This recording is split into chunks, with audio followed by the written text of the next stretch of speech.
speaker for his speech and invite the first speaker from closing governments and member governments.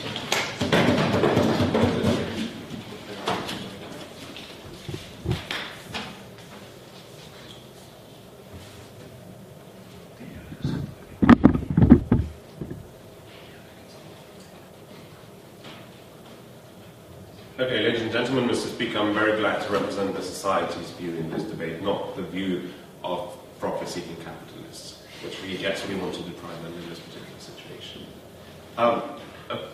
Several pieces of rebuttal. The major case of the opposition was the benefits of competition. That is going to be addressed in my constructor, and I'm going to talk about the nature of competition in the insurance sector. But two points of response. First, what I liked from their side is that they raised this point about people are going to tend to make more risky choices if the government is always going to cover their insurance, right?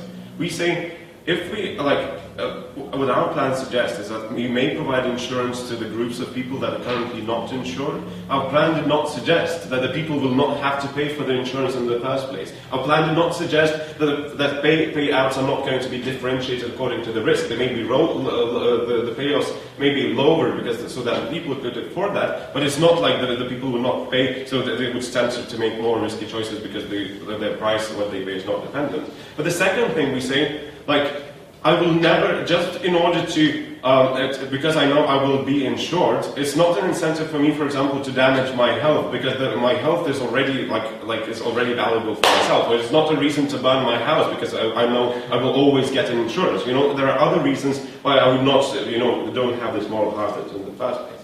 Now, his second point was, and the second speaker's point, was the international companies are going to be pissed off. For example, so basically there was a case that there was a lack of trust in the government, right? First, we say we're going to show there are some social choices that are more, in order to protect certain vulnerable groups, that may be more important than attracting investment in that particular insurance field.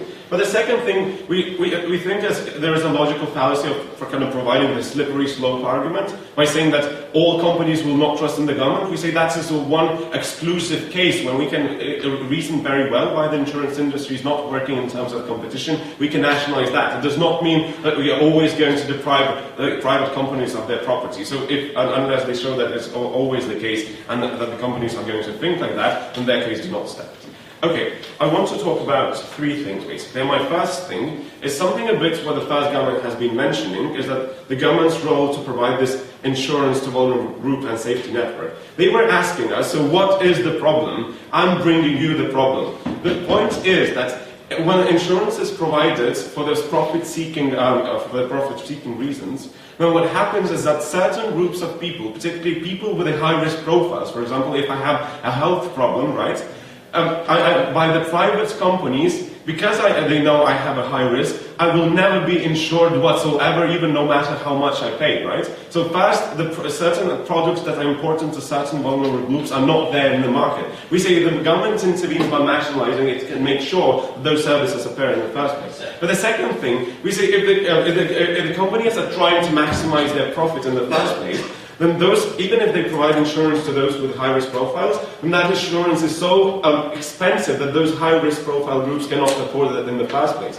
We say, and I'm going to show why the protection of those vulnerable groups is particularly important, and we say it's exactly what we can change by nationalizing those companies. The government can, A, provide certain services of insurance that are currently not provided. Second, it can lower down the prices to the groups that are, yes, they are risky and currently cannot afford the insurance whatsoever, right? We say the protection of those groups is important. So why it is important, and I want to expand a bit on the safety network and provide the reasons why it's similar to healthcare or why it's similar to public education. Because we say insurance, I would say it's very similar, for example, to paying an unemployment benefits to those who are unemployed. Because we say that when people get in trouble, it's exactly when they need the payout of the insurance is exactly when people get into trouble. For example, they face the health problems that they currently and they cannot pay for the health services, right? And if they are not insured, so they cannot maintain their health whatsoever, or their rights to life is actually deprived in that particular situation. We say it's similar to paying unemployment benefits because that is exactly maybe a one-time situation when I lose a job, when I need that safety network because I will not sustain myself, right? Because I don't have a salary that is paid to me. So the government steps in and provides me those benefits in order for me to survive that particular period. It's exactly the same with the health insurance, for example. Like, government needs to step in that particular situation to make me, to allow me to afford that health insurance, so that in those situations when I face health problems, I could actually pay for the health services in order to maintain that health. Why is it important, for the government to maintain that as a safety network? Because first we say, particularly when we talk about the vulnerable groups of high-risk profiles, right? The government's role is to ensure the fundamental rights of the people. We say the fundamental rights of not starve when paying unemployment benefits is somewhat similar of fundamental right to have the right to life or have right to health in the first place. If I'm not allowed, I cannot cover my insurance costs, then exactly I'm deprived of that particular right, and that's why the government has to step in to provide that right to me. But the second thing, we say that's a kind of fundamental value, but the second thing, there is an instrumental thing, and that is that the society is better off when there is a policy that there is no man left behind. Because we say, when people are facing those hard situations, for example, I cannot maintain my health, then it's much harder for me afterwards to integrate back in the society as a productive person. That's the same with the unemployment benefits. We want people to be able to sustain themselves, for example, so that they could educate themselves or do something else, so that we would not be fully excluded from that society, because then the returning to that society is made much easier for them afterwards. And that's why it's benefit for the society, even if we don't care about fundamental rights of those people, yes. So, you're not making insurance mandatory. Secondly, if you would make it mandatory... but we make it more affordable and create services that did not exist before. Okay, my second point. The nature of the competition in the insurance sector. Because first we say that there is no perfect competition in the insurance, because the first opposition has been praising it, like how it lowers the price. There are oligopolies that are, there's no market perfect competition, and that does not reduce the prices to the affordable levels. And actually, they don't actually have incentives to reduce those prices, because if they're profit seekers, right? So they are always going to charge as much as people can pay, and we say that provides incentives for people not to insure themselves in the first place. That's what we don't like. We say when we step in, and they say competition lowers down the prices. We say it's easy, when you nationalise things, it's easier to lower down the prices simply by regulating that. And this is exactly what the government is going to do so. In terms of services, they kind of created this, they didn't explain what kind of new services appear when their competition exists. We say exactly, those services that do not currently exist in the market because they are not profitable, government, by nationalising the insurance companies, can exactly make those services appear in the first place. And finally, what they said, that the government is going to be influenced by the people's choice. We say probably if that helps, we don't care about that, if that helps for the government to provide a certain fundamental rights to the people in the first place. And second thing, what we see, for example, through a nationalised postal services, government is still economically conscious. It still looks at the cost size when maintaining certain services, so it does not fully comply to what necessarily the citizens want in that particular case. So we don't see this problem in the nationalised insurance sector, and that's why we put it.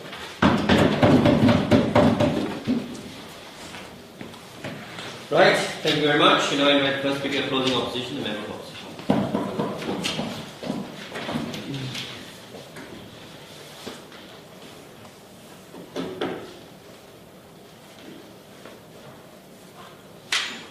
Thank you, Mr. Speaker. We have a third point, extension from the second up. First, I'm going to have a major point on the ethics of insurance providing, and I'm going to tell you why it equals to a neglection of the role of the state when we provide insurance when it is unprofitable to do so. Secondly, I'm going to tell you about how their policy creates a lacuna for rapacious states like Zimbabwe or Cambodia to actually exploit their people when such insurances are provided by the state as opposed to private companies. And thirdly, I'm going to bring to you why insurance is being provided by private companies keeps people at jobs and keeps the economy more stable, which is particularly important in the current economical context. Right? But before all that, I would like to get one point of rebuttal, which doesn't fall under my three constructive points, out of the way.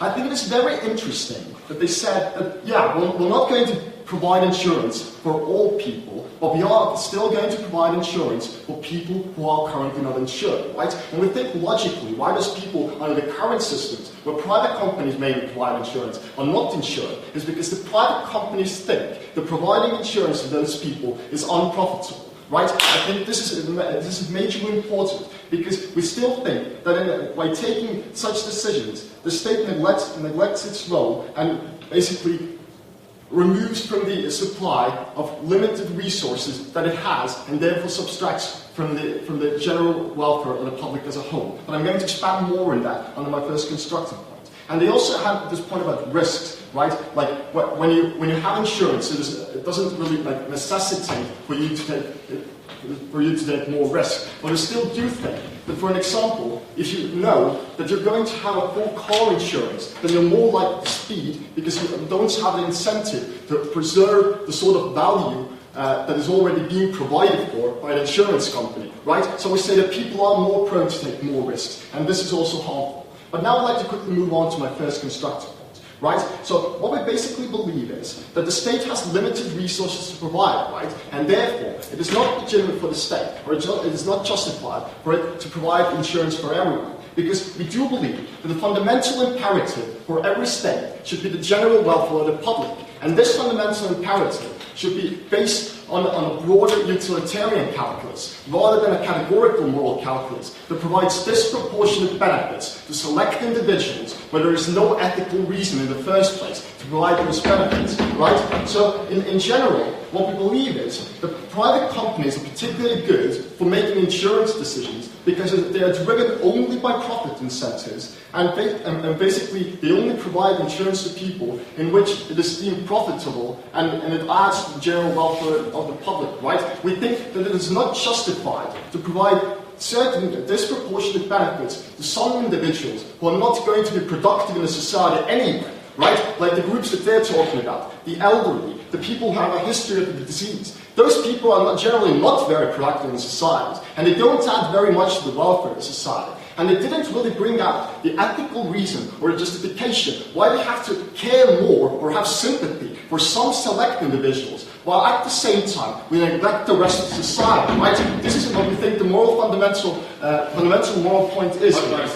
No, thank you. We're bringing a counter-example. For an example, in Britain, the National Health Service prioritized the cure of certain diseases. It rates diseases on sort of a benchmark, and the benchmark is about how much the disease subtracts from an individual's ability to meaningfully participate or function within that society, right? Which directly correlates with that individual's productiveness within that society. We clearly see the states already do use this sort of utilitarian calculus to provide the most general welfare to society. And at the end of the day, we believe that it is more the fundamental role of the state is to provide the most people with the most benefits they can. And we don't think this goal is achieved when we provide some people with disproportionate benefits when it is really expensive. And this is why we think that leaving it in the hands of the private companies is a better decision in general, because the general welfare of society is higher under that model, right? This is the first point. Now, moving on to the second point. No, thank you.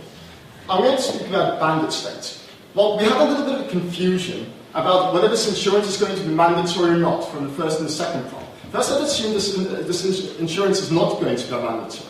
Well, we think that this is particularly harmful for the states to take over insurance in states such as Zimbabwe or Cambodia is because when the state controls the insurance, no one is going to take that insurance because they're afraid they will get their arms chopped off if they fail to meet the insurance payment, right? We have seen all things done already in Zimbabwe when the militias of Robert Mugabe in 2008 chopped off the arms of the supporters of the opposite political party, right? We see that those countries are particularly prone to oppress the people and forward their views with violence. And basically what we also see that they're very bandit-like in the sense that they want to rob the people of every penny they have. So we think that what this does is it just creates another lacuna for the government to take more money from the people, and the people are going to be so afraid they're either not going to take those insurance payments if it is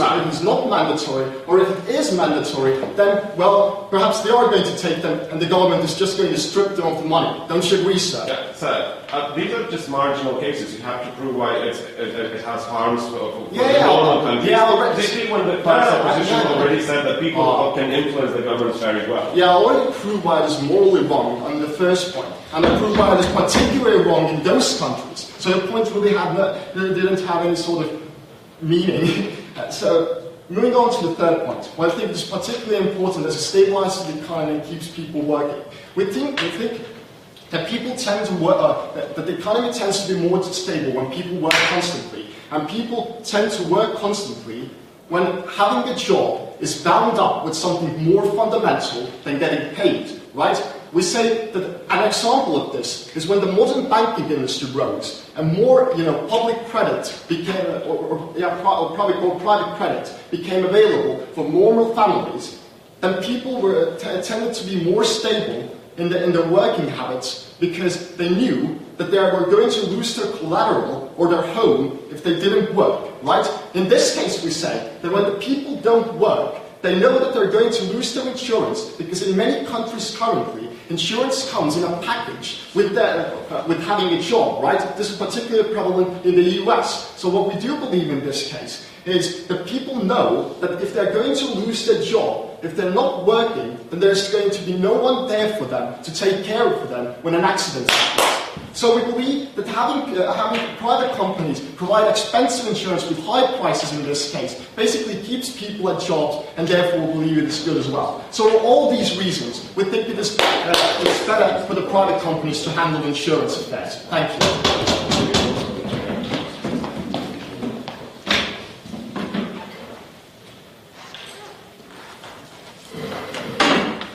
Right, thanks speaker for his speech. Final speaker on the government bench today, Government Whip.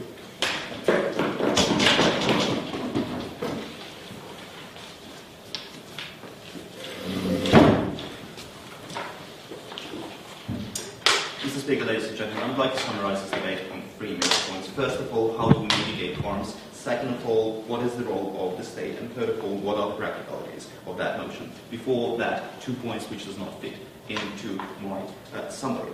Well, they talk in the second point about these abandoned states, such as Zimbabwe and others. We say that in those states, those things never work, because those states are fundamentally different from liberal democracies, and we think that this plan will clearly be implemented in the liberal democracies, because states like Zimbabwe can deprive their citizens of goods for no better reason rather than having a dictator who wants to do that in the first place. So you should better concentrate on the countries in the Western world. The second point he brought up is that somehow it will destabilize the economy and people will lose work. Well, first of all, we don't see that happening in the first place. They never provide us any reason why those people will be deprived of work. Secondly, I say that how can you work if you do not have help? If you're not able to fix yourself to the extent when you can actually go back to work and be productive. And third of all, they never showed us how by covering those individuals who are not covered right now will be so deprived of our resources that we are no longer be able to help all others. We think that this is not simply what we want to have under this plan. Now, how do we mitigate harms? Because they told us in the first opposition that the competition will be losing.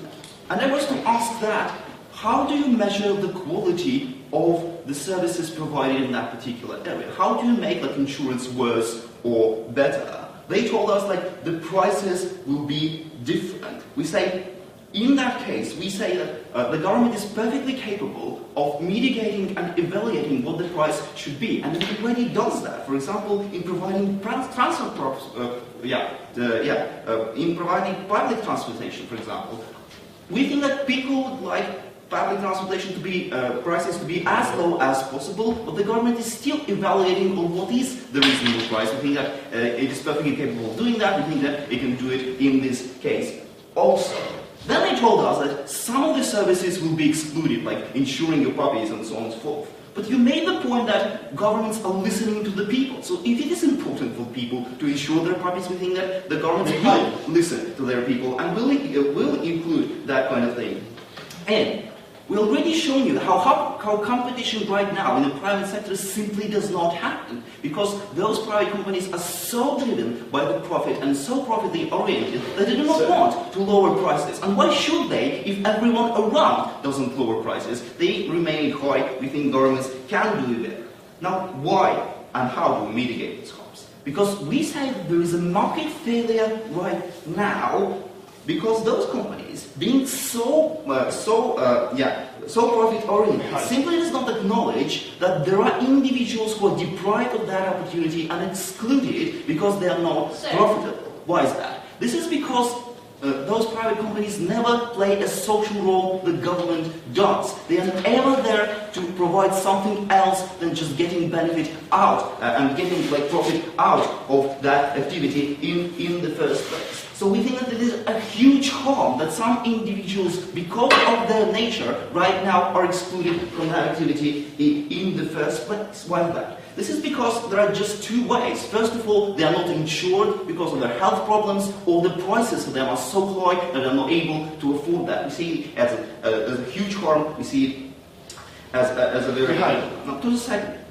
why does the government has this role, and why providing social benefits is good? Well, we say that governments have this role because it should create a safety net for the people. That's what the first proposition told us. Now, what we added to that is that we want those people to integrate back in the society once they are in the trouble. Why is this true? This is true because once you're in trouble and unable to integrate back in society, your life is completely ruined.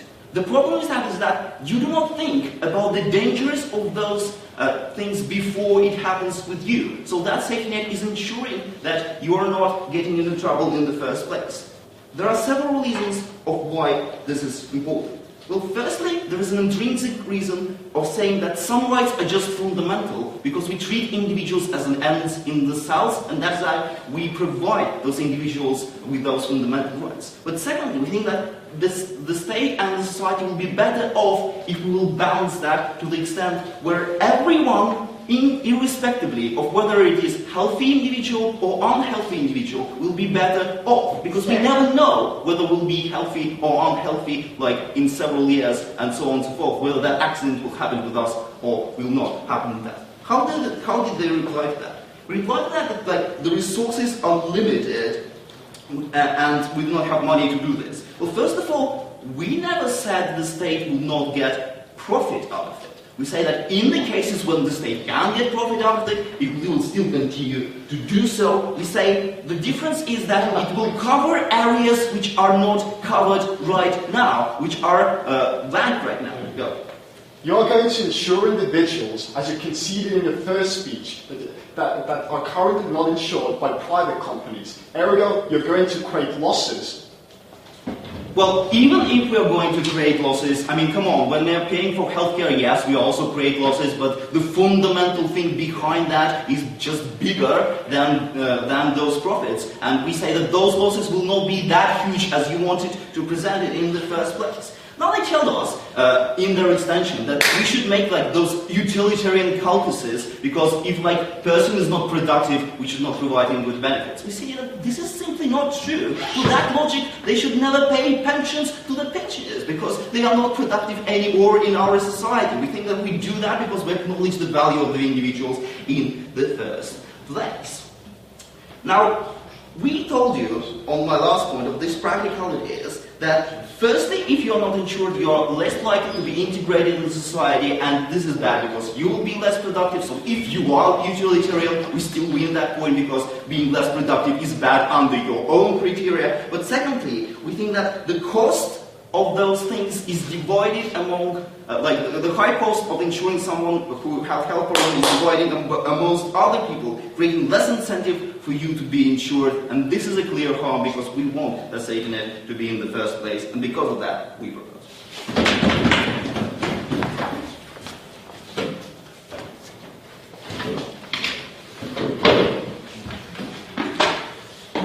Right, thanks speaker by speech. Invite the final speaker of this debate, the opposition.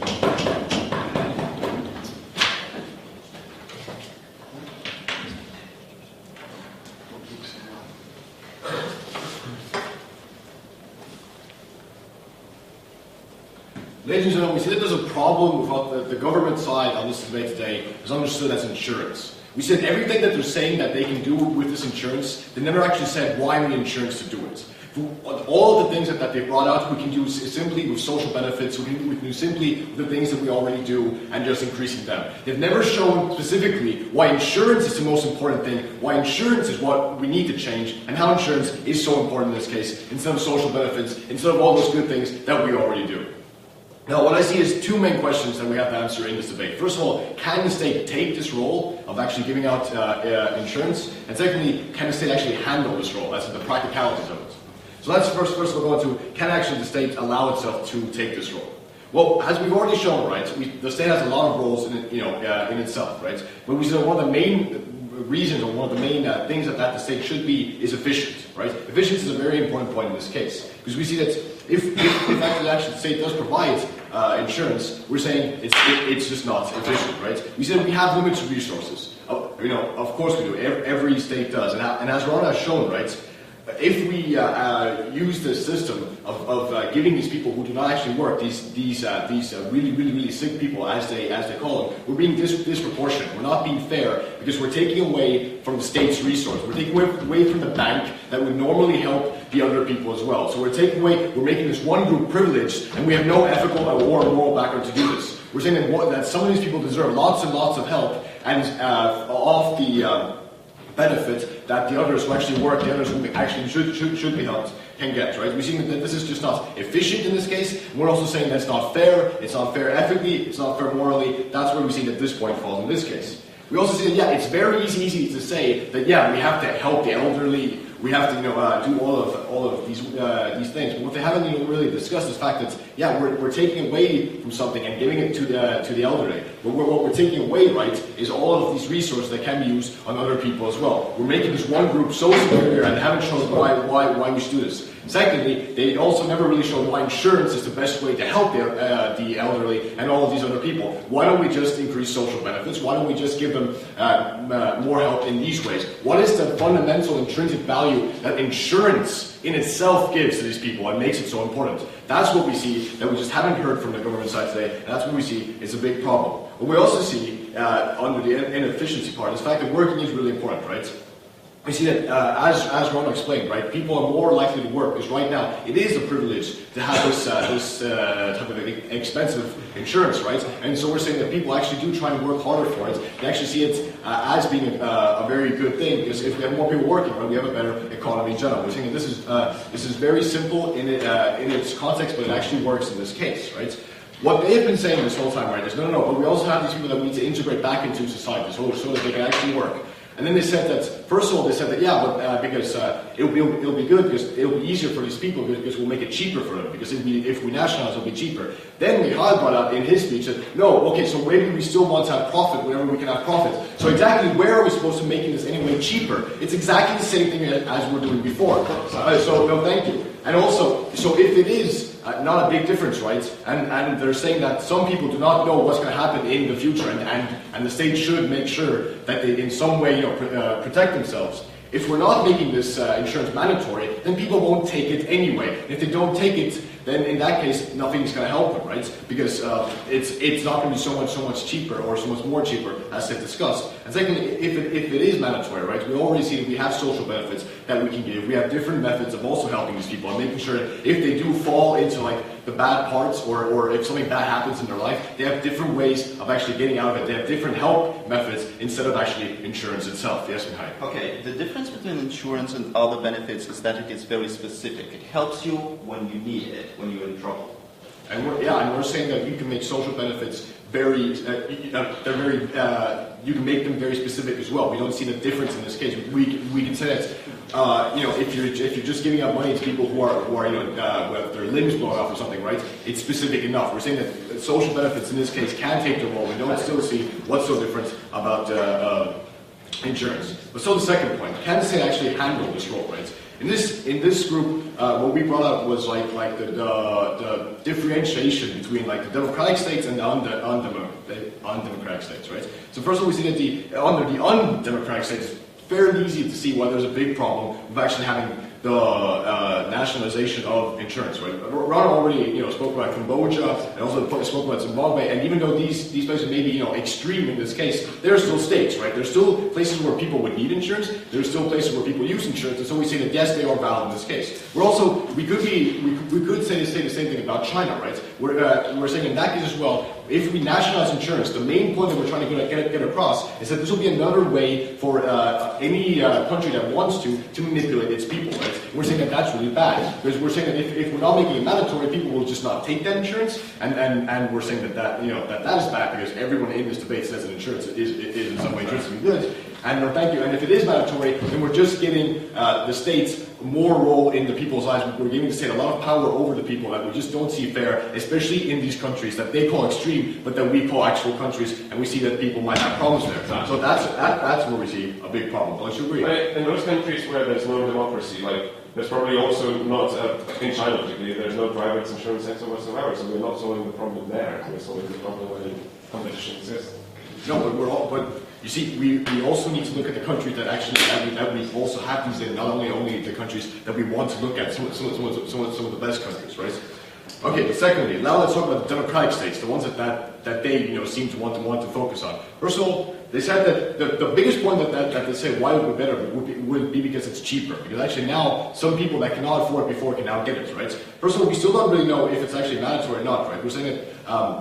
We're saying that if we actually do make it as cheap as they say, right, then we're not being efficient, as I explained in my first point, that it just doesn't work out in the long run, right? And secondly, if we actually don't make it, that cheap, right, then we don't see that there's an actual inherent benefit in having the nationalization of it instead of actually having it in private hands, right? We're not changing much. Again, this was brought out in the second government, where they first of all said that yes, it would be cheaper, and secondly they said no, but we might make a profit out of it in the long run, right? So we're saying that if we actually do make, if we actually do try and make a profit, nothing will change, and if we don't, then it's just inefficient. And also, so we see that in this way it doesn't help in any way for all these reasons, because we do not believe that the state has the right to actually take this role, and secondly, because we think that the state can't handle this role. I beg you to oppose this motion. Thank you.